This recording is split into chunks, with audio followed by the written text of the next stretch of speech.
Alors cette vidéo va être consacrée à corriger les exercices que j'avais donnés pour le mardi 31 mars. Donc je vais corriger d'abord les exos entre guillemets graphiques et puis je passerai au QCM à la fin, ça pour faire un peu un bilan de ces proportionnalités. Alors il y avait d'abord le numéro 21, page 127. Je vous signale que le test a été rédigé, je vous le ferai passer tout à l'heure, donc lisez-le bien hein, sur un document Word. Une salle d'escalade propose trois tarifs. Donc il y a d'abord un tarif à la séance 50. Donc vous imaginez deux séances, ça ferait 2 fois 11,50, 23, etc. Donc là, ça semble proportionnel. Le carnet de 11 séances à 110 euros. Donc on a un carnet, la séance, là, elle revient moins chère puisque 110 divisé par 11, elle reviendrait plus à 11,50 mais à 10 euros.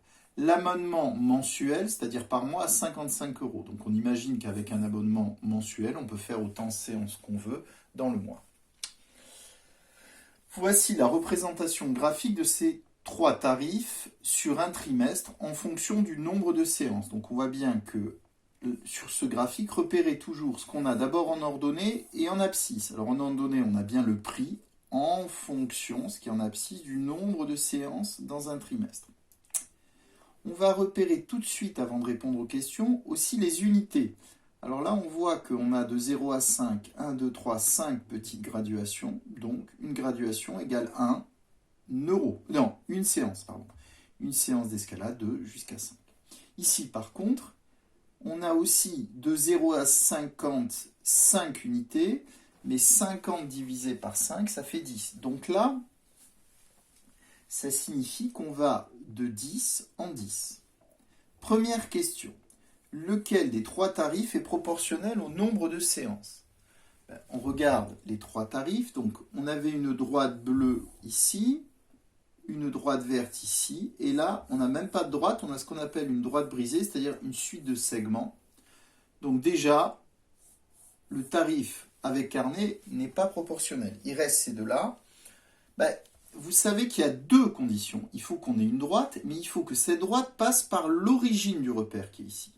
Vous voyez bien que la droite verte qui est ici ne passe pas par ce point. Par contre, la droite bleue, on pourrait même vérifier avec la règle. Ça passe par le centre, donc je ne l'écris pas, mais il fallait dire. Donc, le tarif à la séance est proportionnel au nombre de séances. La deuxième question.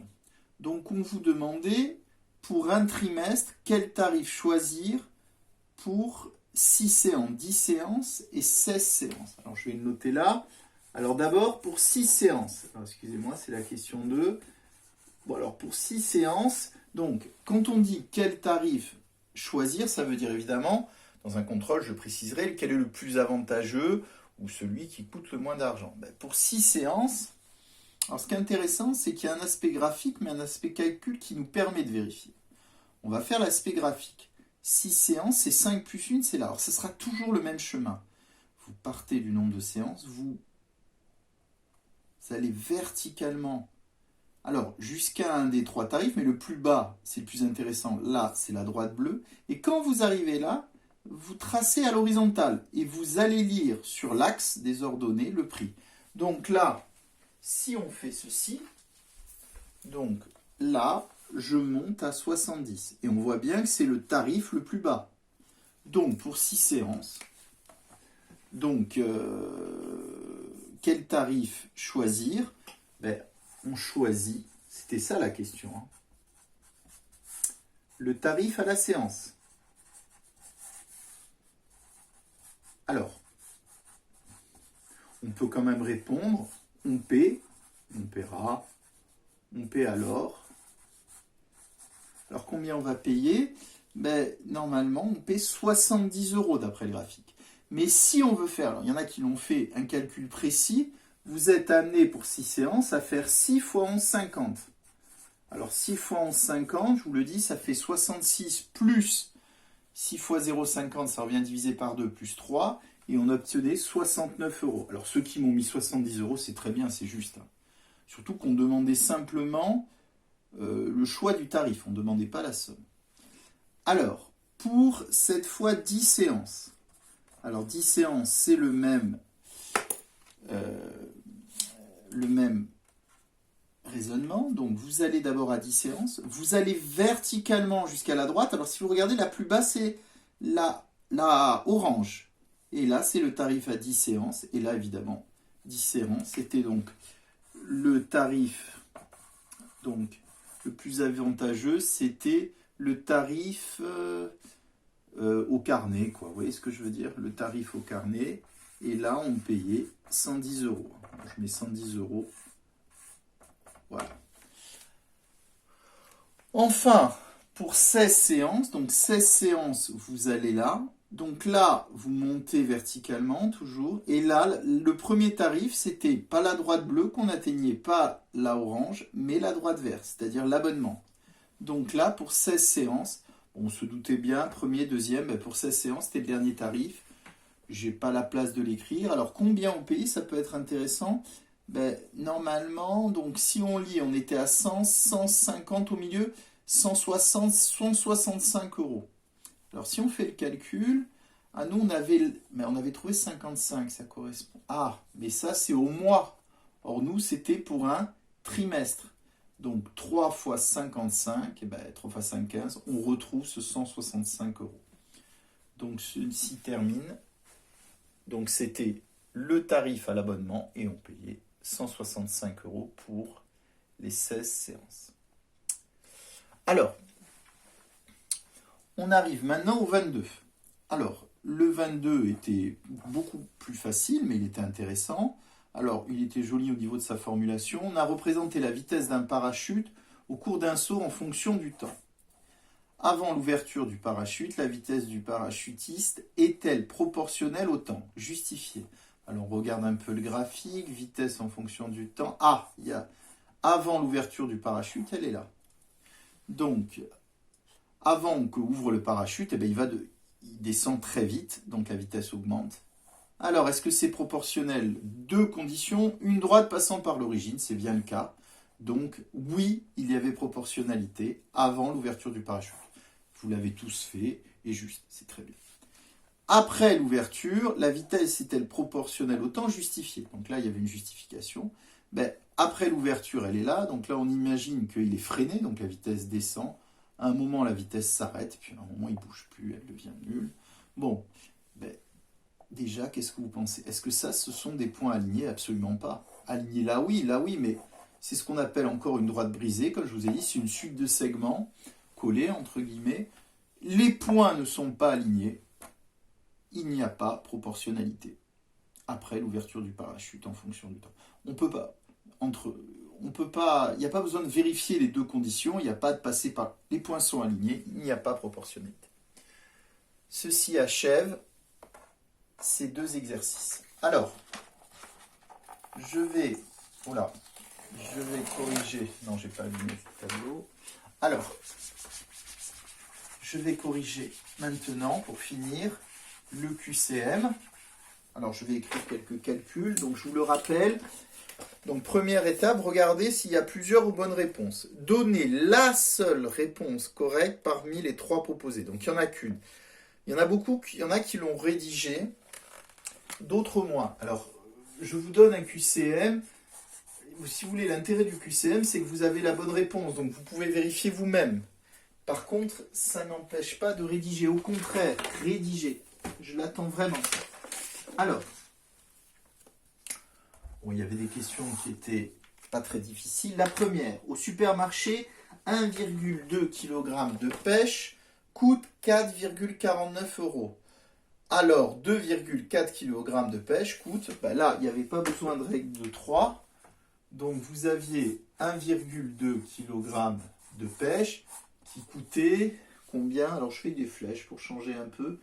4,49 euros. Alors, combien coûtait 2,4 kg de pêche, le prix en euros? Ben là, on pouvait faire une règle de 3, je vous signale. Ça fois ça divisé par ça. Il y en a qui l'ont peut-être fait, mais on pouvait regarder, de là à là, ben, qu'est-ce qui se passe? La masse est doublée. Ben, comme il y a proportionnalité, ben, il suffisait de doubler ici le prix. Donc 2 fois 4,49 euros. Alors ça, c'est presque 4,50. 2 fois 4,50, ça fait 9. Mais il faut enlever 2 centimes. Donc ça faisait 8,98 €. Alors maintenant qu'on a fait ça, on prend notre livre et on regarde si une des réponses est celle-là. Oui, c'est la réponse C, donc évidemment, la réponse est exacte. Le 2, 6 poules pondent 5 €, alors 24 poules pondent, ben là c'est pareil, hein, donc là c'est 6 poules, pardon. Alors elles pondent combien les 6 poules? Non, 6 poules pondent 5 œufs, ce qui n'est pas énorme. Hein. Et bien 24 poules, elles pondent combien? Ben là, toujours pareil. Hein. Ben de là à là, est-ce qu'il n'y a pas un coefficient multiplicateur? 6 fois 2, 12, 6 fois 3, 10, 6 fois 4. Donc le nombre d'œufs va être multiplié également par 4. Et 4 fois 5, donc il y aura 20 œufs pondus. Voilà. Bon, c'était une bonne révision de la proportionnalité. Voilà. Alors, je vais maintenant corriger la partie 2. Alors, la partie 2.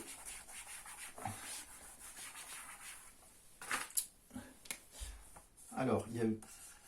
Alors, première question, on vous disait un plan à une échelle de 1 sur 1/2 centième.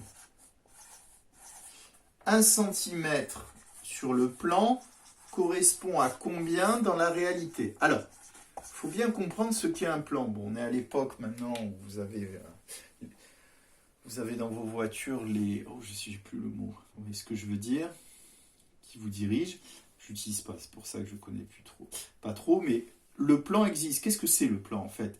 C'est une proportionnalité entre la distance réelle et la distance sur le plan. Et vous imaginez bien que 2 km, par exemple, dans la réalité, va être représenté par une distance plus petite. Donc en fait, ce qui se passe, c'est que soit on divise par 200, soit on multiplie par 200. Alors je vous ai dit, la distance réelle est plus grande en fait. Donc si... Là, on ne va pas diviser par 200, multiplier. Et oui, 1 cm sur le plan, cette échelle veut dire que ça va être 200 fois plus grand dans la réalité. Et 1 fois 200, eh bien, ça fait 200, et vous gardez la même unité. 200 cm dans la réalité. Voilà.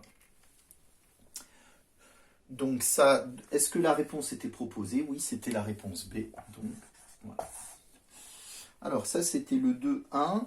Je vais faire maintenant le 2,2. Alors, on vous demandait 3,1 kg de pommes vendues à 2,80 le kilogramme coûtent. Alors, vous avez le prix au kilo qui est 2,80 € pour 1 kg. Par kilogramme, c'est ça? Et là, on vous demandait combien vous allez payer pour 3,1 kg. Alors, ce qu'il faut bien comprendre, excusez-moi, c'est que ça signifie que 1 kg coûte ça. Donc 2 kg, vous multipliez par 2, ça fera 5,60 €. 3 kg, donc là, ça fera 9,40 €, je crois, à peu près. Oui, 3 fois 2, 6, oula, 3 fois 3, 9, non, 8,40 €. 8,40 €. Mais là, on a 3,1 kg. On aura un peu plus que 8,40 €.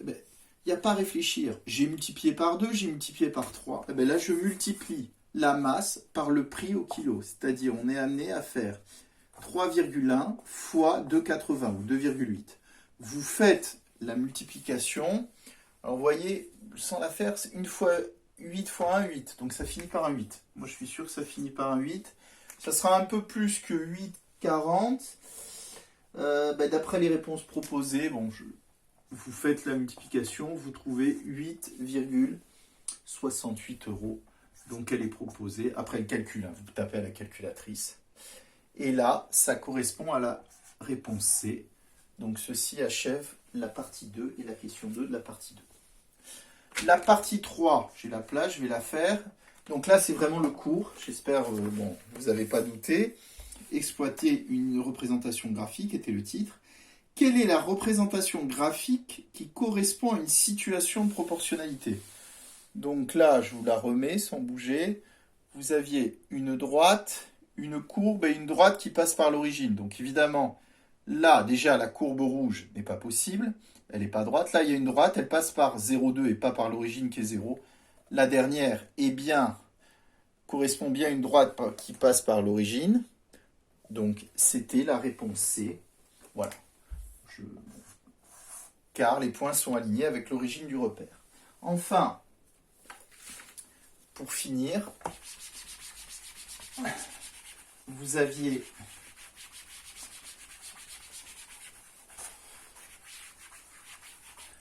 le numéro 4. Je vous le lis.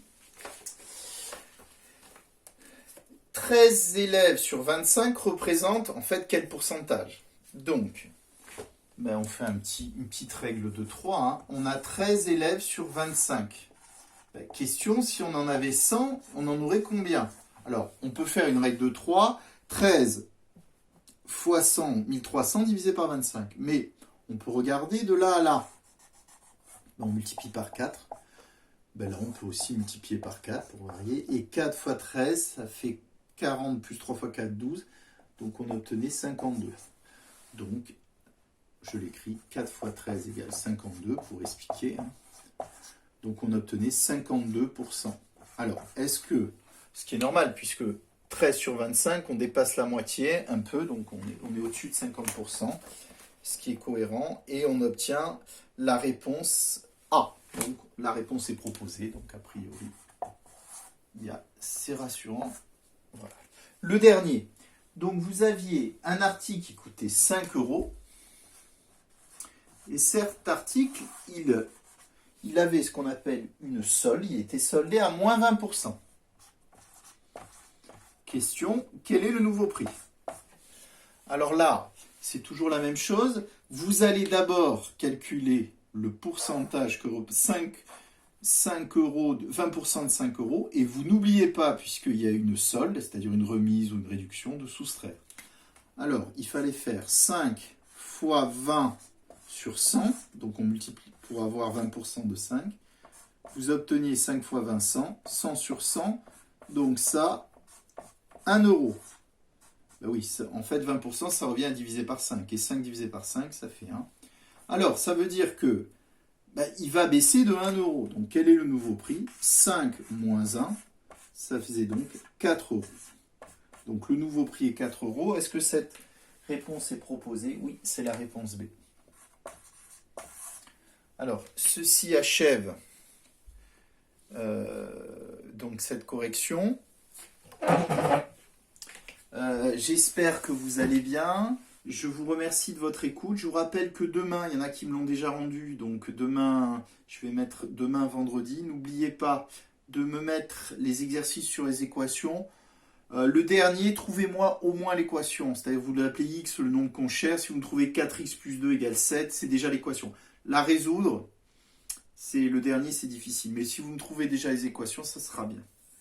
Bonne fin de journée. Merci de votre écoute encore.